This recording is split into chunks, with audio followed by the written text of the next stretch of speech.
اللهم رب اشرح لي صدري ويسر لي امري واحلل عقدة من لساني يفقهوا قولي. اللهم رب اشرح لي صدري ويسر لي امري واحلل عقدة من لساني يفقهوا قولي. وصلى الله تعالى على خير خلقه والمياسر سيدنا مولانا محمد وعلى اله واصحابه اجمعين.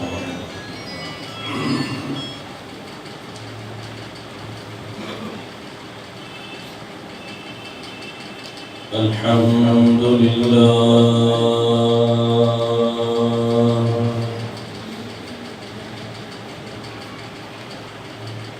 الحمد لله نحمده ونستعينه ونستغفره ونؤمن به ونتوكل عليه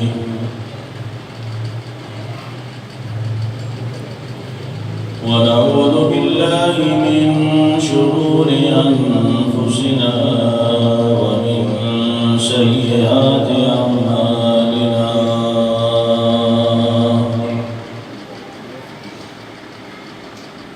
من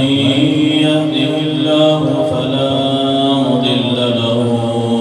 ومن يضلله فلا هادي له. ونشهد أن لا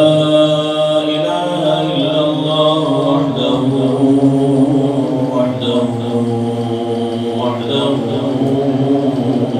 لا شريك له.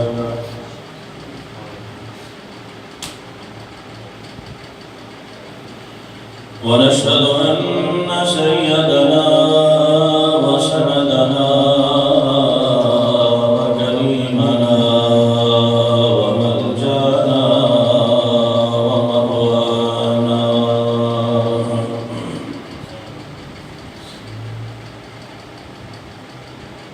ورؤوفنا ورحيمنا وحبيبنا وطبيبنا محمدا عبده ورسوله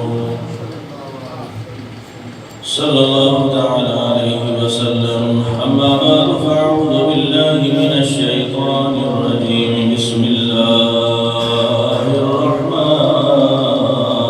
الرحيم.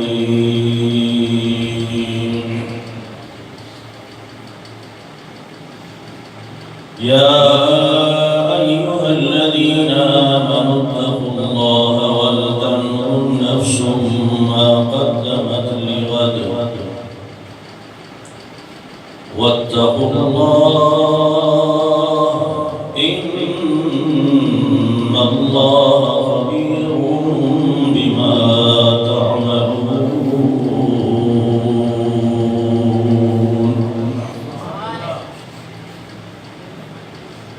صدق الله مولانا العظيم وصدق رسوله النبي الكريم الأمين. ونحن على ذلك من الشاهدين والشاكرين والحمد لله رب العالمين. بندے پروردگار امت احمد نبی دوست دار چار یارم تابع اولاد علی تابعاً فی ادار ملت حضرت علی خاک پائے غوث اعظم زیر سایہ ہر ولی. ہزار بار بشویم گنج مشکولا روزنا میں تو گفتن کمال بے ادبی.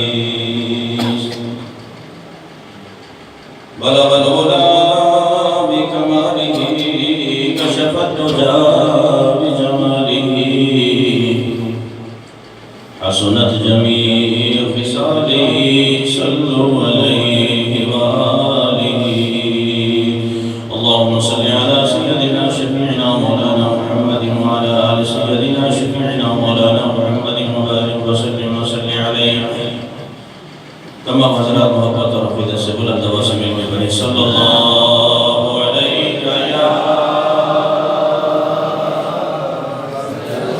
رسول اللہ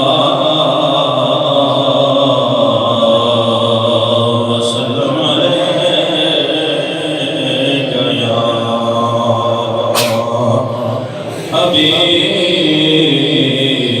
حبیب اللہ بلند آواز سے صلی اللہ علیہ یا رسول اللہ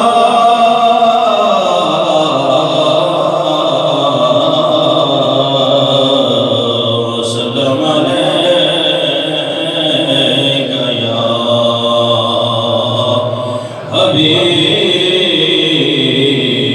حبیب اللہ الصلاۃ والسلام علیک یا رسول اللہ وعلی آلک واصحابک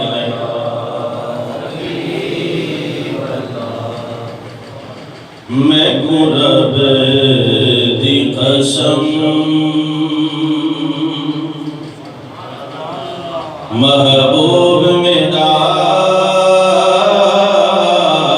میں گوں رب دی قسم محبوب میرا بنا تیرے گزارا نہیں ہوتا سو سامنے آ سیاں سونے بہن سو سامنے آ علامہ بخش کوثر رحمت اللہ علیہ کا لکھا ہوا یہ نعتیہ کلام ہے بہت ہی عاشق رسول بزرگ عالم دین گزرے ہیں ان کی خطابات سرے کی حوالے سے بہت مشہور ہیں بہت ہی نیک شخص نیک سیرت انسان تھے عاشق رسول تھے انہوں نے اور بھی حضور اکرم صلی اللہ علیہ وسلم کی شان اقدس میں نعتیں لکھی لیکن یہ ہجر میں اور فراق میں تڑپ کر جو آپ نے یہ نعت لکھی ہے اس کا مزہ کچھ اور ہے اللہ تبارک و تعالی ہمیں اپنے پیارے محبوب علیہ السلام کا سچا عشق نصیب فرمائے میں گوں رب دی قسم محبوب میرا بنا تیرے گزارا نہیں ہوتا سو سامنے آ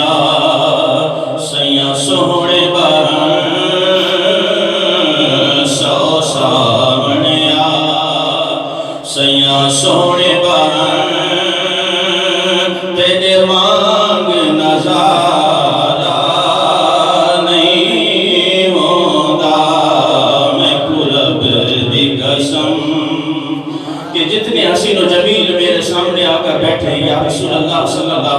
علیہ وسلم آپ کے حسن کے آگے کسی کی مجال نہیں ہے آپ کے حسن کے آگے کسی کی مجال نہیں ہے میں رب کی قسم کھا کر یہ کہہ رہا ہوں کہ آپ کا حسن و جمال بڑا خوبصورت ہے تیرا چہرہ ہوئے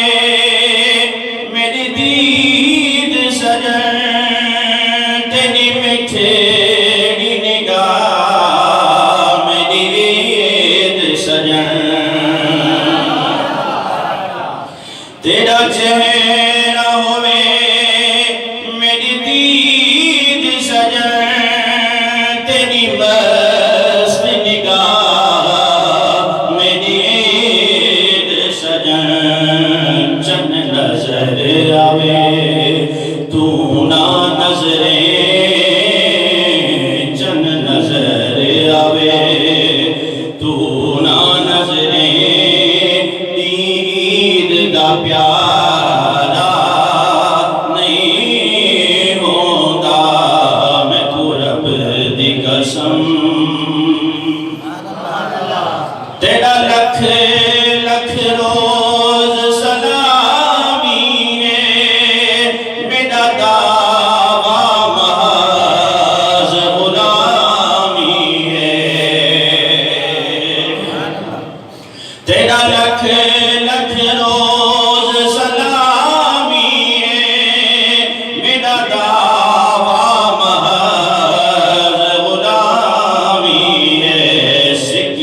کوثر کو ہے لاچار کی تاسک کوثر کو ہے لاچار کی تاس تیرا ہے جیر گوارا نہیں ہوتا میں کو رب دی قسم محبوب میرا بنا تیرے گزارا نہیں ہوتا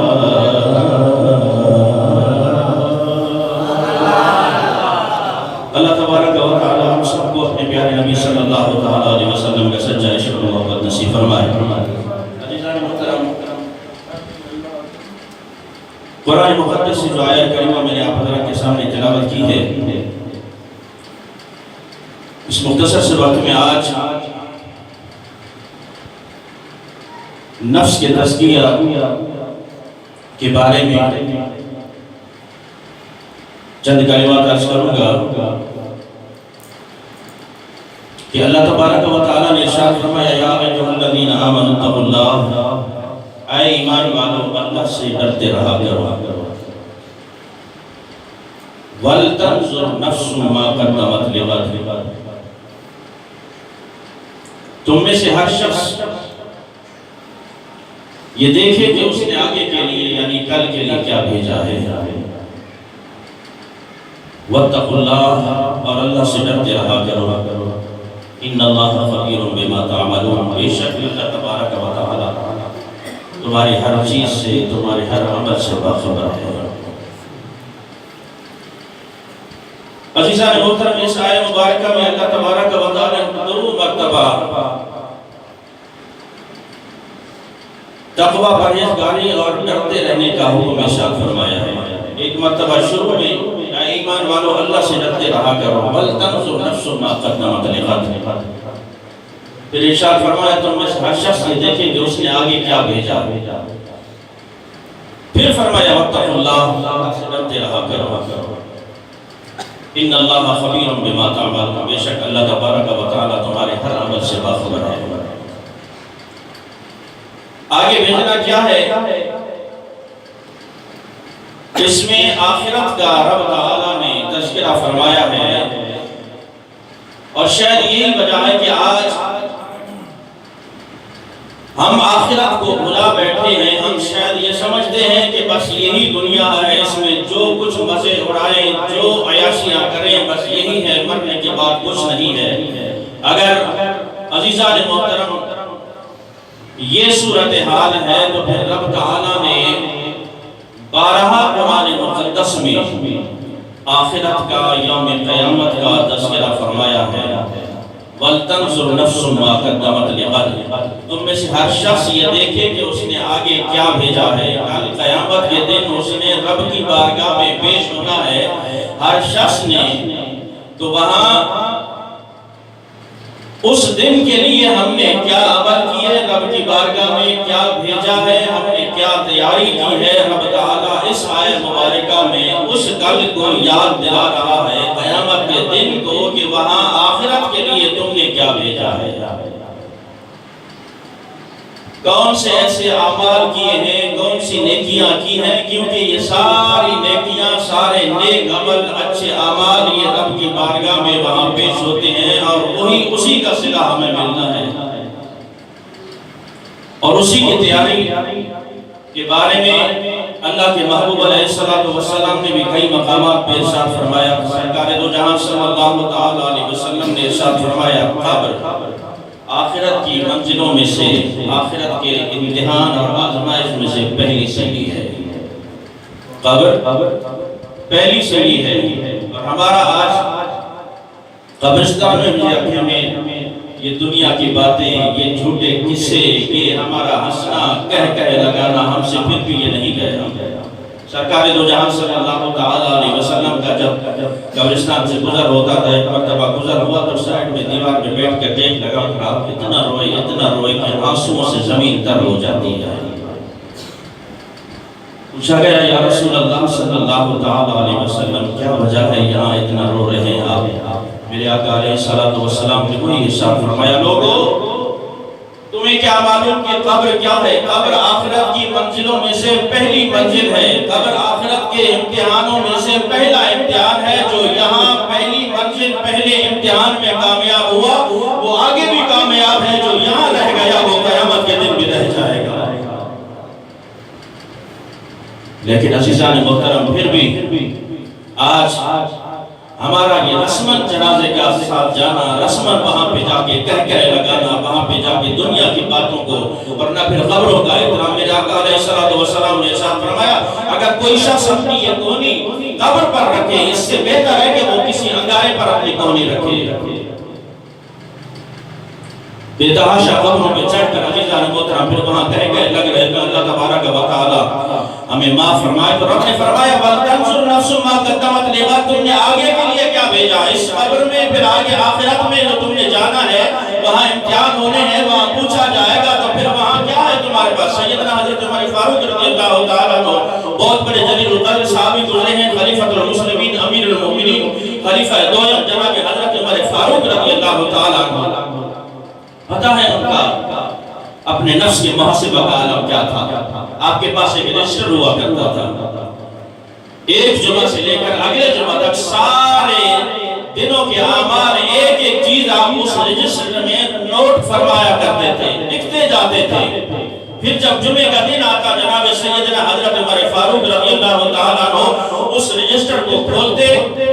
اور پھر اسے پڑھتے، پورے ہفتے کے اعمال پڑھتے، پھر جہاں کہیں حضرت عمر فاروق رضی اللہ تعالیٰ عنہ کو اپنا کوئی ایسا عمل جو اللہ تبارک و تعالیٰ کی محبت یا اس کی فرما برداری کے خلاف کوئی ایسا عمل نظر آتا تو حضرت عمر فاروق رضی اللہ تعالیٰ عنہ کا معمول کیا تھا؟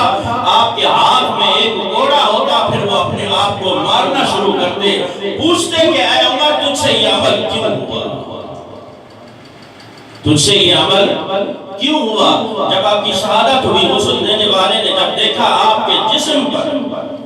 آپ کی پیٹھ مبارک پر، آپ کے پہلوؤں پر کوڑے کے اتنے نشان ہیں کہ وہ غسل دینے والا حیران رہ جاتا ہے کہ جناب حضرت عمر فاروق رضی اللہ تعالیٰ عنہ کے جسم پر، پہلو پر یہ اتنے نشانات کہاں سے آئے؟ سوچنے کی بات ہے عزیزان محترم، جب ایسی ہستیوں کا عالم یہ ہے تو میرا اور آپ کا شمار پھر کہاں ہوتا ہے اور ہم کس دہانے پر کھڑے ہیں؟ جناب حضرت عمر فاروق رضی اللہ تعالیٰ عنہ جب قاری قرأت کرنے والا، قرآن کی تلاوت کرنے والا، رب کا کلام پڑھنے والا کسی عذاب والی آیت کی تلاوت کرتا، حضرت عمر فاروق سن کر آپ پر غشی طاری ہو جاتی، بے ہوش ہو کر گر جاتے، اور طبیعت میں اتنی ناسازی آ جاتی کہ لوگ عیادت کرنے گھر کو چلے آتے، طبیعت پوچھنے چلے آتے کہ آپ کی طبیعت کیسی ہے۔ جناب حضرت عمر فاروق رضی اللہ تعالیٰ عنہ ایک مرتبہ ایک قاری نے قرآن کی آیت تلاوت کی، اِنَّ عَذَابَ رَبِّكَ لَوَعْدٍ مَا لَهُ مِن دَعْفٍ، رب تعالیٰ کا کلام کہ بے شک رب کا عذاب واقع ہونے والا ہے، اسے کوئی نہیں ٹال سکتا، اسے کوئی نہیں ٹال سکتا۔ عزیزان محترم حضرت عمر فاروق رضی اللہ تعالیٰ عنہ نے جب یہ آیہ مبارکہ سنی تو آپ پر رکت طاری ہو جاتی ہے، زارو قطار روتے ہیں، اتنا روئے کہ زمین پر گر جاتے ہیں، بے ہوش ہو جاتے ہیں، آپ کو اٹھا کر گھر پہنچا دیا گیا۔ حضرت عمر فاروق رضی اللہ تعالیٰ عنہ کو اٹھا کر گھر پہنچا دیا گیا۔ ایک ہفتہ پورا حضرت عمر فاروق رضی اللہ تعالیٰ عنہ کی حالت یہ رہی کہ سوائے 5 وقتہ نمازوں کے جناب حضرت عمر فاروق رضی اللہ تعالیٰ عنہ پورا ہفتہ گھر میں رہتے ہیں، طبیعت ناساز رہتی ہے۔ ایک ہفتہ آپ باہر تشریف نہ لائے۔ عزیزان محترم جو قرآن کی ایک آیت سن کر جن کا عالم یہ ہو جائے تو پھر ہمارا عالم کیا ہے؟ آج وہ عمر فاروق رضی اللہ تعالیٰ عنہ اگر زمین پر زلزلہ آ جائے تو کوڑا مار کر زمین کو ایڑی مار کر کوڑا مار کے فرمائیں گے رک جا۔ کیا تو یہ اوپر عمر نے کوئی عدل نہیں کیا،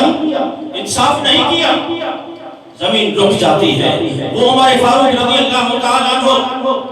ایک مائی صاحبہ ایک تیل کا کوپا لے جا رہی ہے، راستے میں تیل گر جاتا ہے سارا زمین پر۔ اب حیران رہ گئی، میری جمع پونجی یہ ہے، اسی کو بیچ کر بچوں کا گزارا کرتی ہوں، اب کیا ہوگا؟ سارا تیل تو زمین پر گر چکا ہے، فوراً حضرت عمر فاروق رضی اللہ تعالیٰ عنہ کے پاس آ جاتی ہیں، امیر المومنین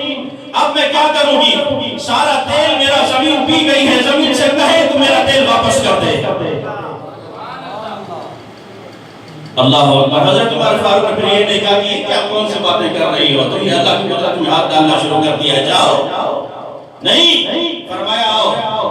آپ نے ایک حکم لیا، چٹھی لی، پین کاغذ لے کر ایک حکم لکھا، تحریر لکھی، فرمایا اے زمین اسماعیل کا تیل واپس کر دیو یا تیرے اندر کسی بے نمازی کو کاٹ دو۔ اسماعیل کا تیل واپس کرتی ہو یا تیرے اندر کسی بے نمازی کو دفن کر دو۔ فرمایا جاؤ یہ چٹھی لے جا کر یہاں وہ حضرات کی نصیحت دیں کہ جو صرف یہ سمجھتے ہیں کہ ہم پر نماز صرف سال کے بعد فرض ہے یا جمعے کے بعد 8 دن کے بعد نماز فرض ہے، باقی نمازیں یا پھر شب برات یا شب قدر میں نمازیں ہیں، اس کے بعد کوئی نماز نہیں۔ عزیزان محترم کان کھول کر سن لیجیے، صحابہ کرام رضوان اللہ تعالیٰ اجمعین نے نماز کو کتنی اہمیت ہے۔ آج عزیزان محترم ہماری اکثریت نماز سے دور نظر آتی ہے، ان کے ذہن میں بے نمازی کی نحوست کیا ہوتی تھی۔ حضرت عمر فاروق نے فرمایا کہ اگر تو اس کا تیل واپس کر دو ہے ٹھیک، ورنہ تیری اندر کسی بے نمازی کو گاڑ دوں گا۔ وہ عورت چٹھی لے کر اس مقام پر آتی ہے اور فرمایا جاؤ یہ زمین کے پاس جا کے یہ چٹھی رکھ دینا۔ اولیاء اللہ صحابہ کی طاقتوں کا قدرتوں کا انکار کرنے والا تم بھی سبق سیکھ لو۔ اگر اپنے اندر عمل نہ ہو تو کسی اللہ والے پر، کسی صحابی پر، کسی اہل بیت پر انگلی اٹھانے سے پہلے سوچ لو کہ تمہارا اپنا قصور ہو سکتا ہے۔ تم نے نہ حلال دیکھا نہ حرام دیکھا، تم نے نہ یتیم کا حق دیکھا، نہ کسی غیر کا حق دیکھا، نہ ہمسائے کے حقوق دیکھے، نہ حقوق العباد کا خیال کیا کہ ہمارا اپنا تو قصور ہو سکتا ہے، پھر ہمارے اپنے بدعملی کی وجہ سے پھر نیکوں پر ہم انگلیاں اٹھائیں تو عزیزان محترم یہ سراسر ناانصافی ہوگی۔ جنہیں رب تعالیٰ نے عطا کیا ہے اور جن کو اللہ تبارک و تعالیٰ نے طاقت عطا کی ہے، دریا نیل جو کسی لڑکی کی قربانی کے بعد بہا کرتا تھا، عمر فاروق کو بتایا گیا کہ یہ ایک لڑکی کی قربانی مانگتا ہے، فرمایا یہ چٹھی لے جا کر دریا میں رکھ دو۔ چٹھی میں کیا لکھا حضرت عمر فاروق نے، اگر تو اللہ کی مرضی سے بہتا ہے تو بے، یا کسی قربانی یا کسی لڑکی کی اس وجہ سے بہتا ہے تو ہمیں پھر تیری ضرورت نہیں ہے، ہمیں تیرے پانی کی ضرورت نہیں ہے، تیرے پہنے کی ضرورت نہیں ہے، سارا سال خوش پڑا رہے ہمیں کوئی پرواہ نہیں ہے۔ جو چٹھی رکھی جاتی ہے آج تک وہ دریا بہ رہا ہے۔ اللہ کے ولیوں اور اللہ والوں کی طاقتوں کا انکار کرنے والوں اپنے اندر اپنے خود گرفتار میں جانگو کہ ہماری اپنی حیثیت کیا ہے، ہم کس مقام پر کھڑے ہیں۔ تو حضرت عمر فاروق نے بارش صاحبہ کو وہ چٹھی دی، اس گڑیا نے لا کر اس مقام پر جا کے رکھ دی۔ پھر اس نے کیا دیکھا کہ میں دیکھتی ہوں فوراً زمین نے وہ تیل اگلنا شروع کیا، زمین نے وہ تیل اگلنا شروع کیا،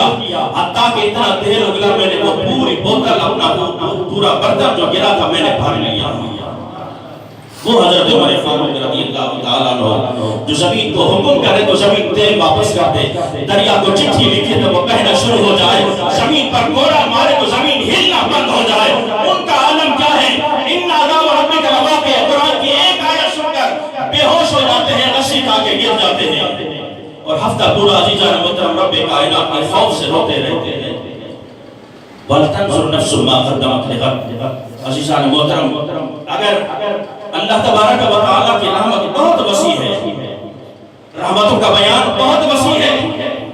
لیکن جہاں تک بات اعمال کی دنیا مسبب الاسباب ہے۔ اگر اس مقام پر آ کر عزیزان محترم ہم ساری چیزیں غلط ناجائز جائز ناجائز طریقوں سے اپنا کر اگر ہم یہ سمجھتے ہیں کہ رب کی رحمتیں بخشے جائیں گے، بے شک وہ غفور الرحیم ہے، لیکن یہ ساری آیتیں قرآن کی وعیدیں یا احادیث میں جتنے عذاب کا تذکرہ یہ پھر کس کے لیے، جنوں کے لیے آیا گیا، یہ بھی ہم انسانوں ہم مسلمانوں کے لیے آیا ہے۔ رب تعالیٰ نے فرمایا یا ایھا الذین آمنوا ادخلوا فی السلم کافہ، اے ایمان والو اسلام میں پورے کے پورے داخل ہو جاؤ۔ اب پورا داخل ہونا کیا ہے، ہم نے کلمہ پڑھا، مسلمان کے گھر میں پیدا ہوئے، اس کے بعد شاید سمجھتے ہیں کہ ہم پر کوئی شریعت کا حکم لاگو ہی نہیں ہوتا، مسلمان جو ہوئے تو ہمیں کوئی نماز کا کہے تو ہمیں طبیعت میں پھر ناراضگی آ جاتی ہے، ہمیں کوئی کسی نیک کا کام کا کہے ہم الٹا اس کے گلے پڑ جاتے ہیں۔ تو عزیزان محترم یہ تمام چیزیں وَلْتَنْظُرْ نَفْسٌ مَا قَدَّمَتْ لِغَدٍ، میرے آقا علیہ السلام نے ارشاد فرمایا کہ قیامت کے دن جب تک بندہ ان 4 سوالوں کا جواب نہ دے دے گا، ان 4 سوالوں کا، اس وقت تک اس کا ایک قدم بھی اٹھنے نہیں دیا جائے گا۔ اس سے پہلے میں آپ کو ایک واقعہ سناؤں۔ ایک باپ اپنے بیٹے کے ساتھ رات کے ٹائم سو رہا ہے چارپائی پر کہ آدھی رات کا ٹائم ہے، بیٹا کبھی یہاں کروٹ لیتا ہے، کبھی دائیں کروٹ لیتا ہے، کبھی بائیں کروٹ لیتا ہے۔ باپ نے پوچھا بیٹا کیا مسئلہ ہے؟ کہیں کوئی درد ہے، تکلیف ہے، کوئی مسئلہ ہے تو بتاؤ، نیند نہیں آ رہی، وجہ کیا ہے؟ بیٹے نے کہا کہ بابا جان نہیں، کوئی ایسا مسئلہ نہیں ہے، کوئی درد وغیرہ نہیں، تکلیف نہیں۔ ہاں کل جمعرات ہے، میں جس مدرسے میں، جس اسکول میں، جس مکتب میں پڑھ رہا ہوں، اس جمعرات سے لے کر اس جمعرات تک کا جو سبق اساتذہ نے دیا ہے، کل سارا سبق انہوں نے سننا ہے۔ کہیں ایک جگہ بھی غلطی ہوئی تو مجھے مار پٹے گی، بس اس خوف سے نیند نہیں آ رہی۔ رب اس کے اس بندے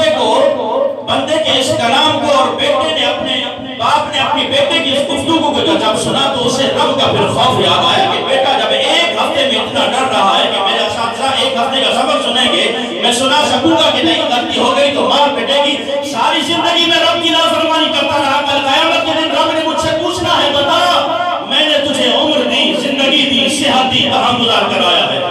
میرے پاس کیا جواب ہے؟ بس اٹھ کے کھڑا ہو جاتا ہے، سر میں مٹی ڈالتا ہے، روتا ہے، میرے مولا مجھے معاف فرما، میری خطائیں درگزر فرما۔ عزیزان محترم، میرے آقا علیہ السلام نے فرمایا جب تک 4 چیزوں کا، 4 سوالوں کا جواب نہیں دے گا، رب تعالیٰ اس دن قیامت کے دن پوچھے گا بتا میں نے تجھے جوانی دی، زندگی دی، عمر دی، اسے کہاں گزارا ہے؟ پہلا سوال ہوگا۔ دوسرا سوال، سرکار دو جہان صلی اللہ تعالیٰ علیہ وسلم نے ارشاد فرمایا میں نے تمہیں صحت مند زندگی دی، یعنی تمہیں صحت والی زندگی دی، بتا اس صحت کو تم نے کہاں گزارا ہے، کہاں صرف کیا ہے؟ میرے آقا علیہ السلام نے ارشاد فرمایا پھر رب تعالیٰ تیسرا سوال فرمائے گا میں نے تجھے علم عطا کیا، بتاؤ اپنے علم کے مطابق کہاں تک عمل کیا؟ چوتھا سوال، سرکار دو جہاں صلی اللہ تعالیٰ علیہ وسلم نے ارشاد فرمایا کہ میں نے تجھے مال و دولت عطا کیا، بتا اس مال و دولت کو تو نے کہاں خرچ کیا؟ اب ہر شخص عزیزان محترم، اگر ہم یہ سمجھتے ہیں کہ ہم سرکار دو جہاں صلی اللہ تعالیٰ علیہ وسلم کے امتی ہیں اور مسلمان بحیثیت مسلمان، رب کے محبوب علیہ السلام نے فرما دیا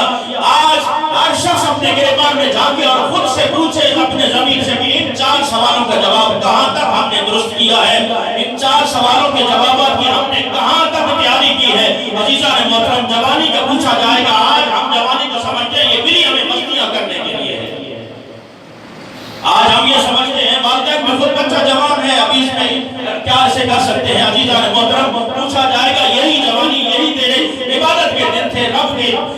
خوف سے رونے کے دن تھے، بتا اس جوانی کو نے کہاں گزارا؟ چاہے کہ کھٹے پہ گزار دیا، ہوٹلوں میں بیٹھ کر گزار دیا، سینما تھیٹروں میں، بازاروں میں، چوک و چوراہوں پر گزار دیا۔ تو عزیزان محترم، اگر یہ بندہ، ہر بندہ یہ اس سوال کی تیاری کر لے، وَلْتَنْظُرْ نَفْسٌ مَا قَدَّمَتْ لِغَدٍ، رب تعالیٰ یہی فرما رہا ہے وَلْتَنْظُرْ نَفْسٌ مَا قَدَّمَتْ لِغَدٍ، بتاؤ تم نے آگے کے لیے کیا بھیجا ہے۔ اللہ تبارک و تعالی ہم سب کو آخرت کی تیاری عطا فرمائے۔ وآخر دعوانا الحمدللہ رب العالمین۔